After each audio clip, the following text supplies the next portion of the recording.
Mesdames, bonjour et bienvenue à l'écoute de cette autre édition de la revue de presse. Nous sommes le jeudi 30 juillet 2020 au Cameroun. À la une du quotidien Émergence, Opération Épervier, Emmanuel Djéré dresse le triste bilan du TCS. Selon s'en tient aux données du président du TCS, le gap entre les fonds spoliés et ceux restitués est énorme. À la une d'économie du Cameroun, activité académique, honorable Elise Pokossi arrive au conseil d'administration de l'université de Douala.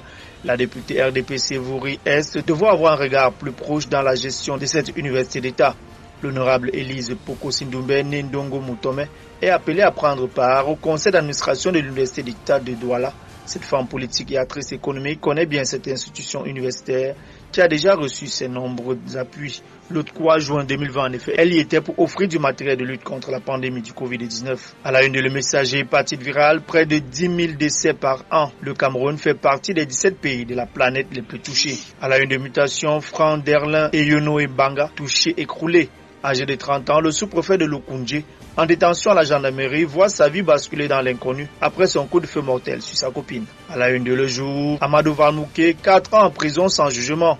L'ancien directeur général de la CATV a été interpellé le 29 juillet 2016. Toujours à la une de Le Messager, droit d'auteur, contrat brassicole DGI, ces millions qui divisent les débits de boissons.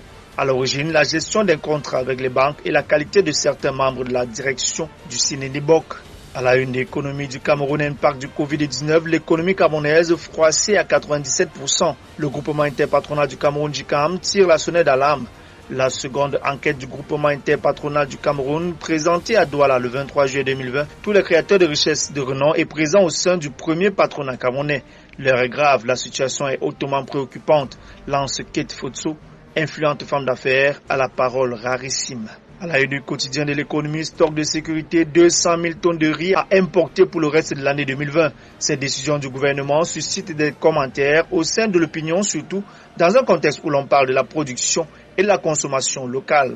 À la une des défis actuels infrastructures, pourquoi le PAD proroge la régie du terminal à conteneurs au regard des bons résultats déjà obtenus par la RTC et dans la perspective de poursuivre sereinement la rénovation de son terminal à conteneurs, le port autonome de Douala maintient sa confiance à l'expertise nationale pour les 3 prochaines années. Toujours à la une des défis actuels en économie, pandémie du coronavirus, les secteurs économiques les plus touchés.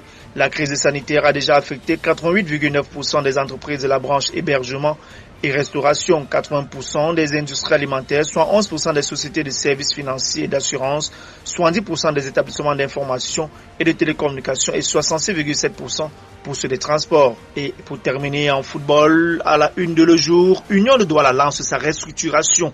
Mesdames, Messieurs, merci infiniment de votre aimable attention. Retrouvons-nous demain vendredi pour la dernière production de la semaine.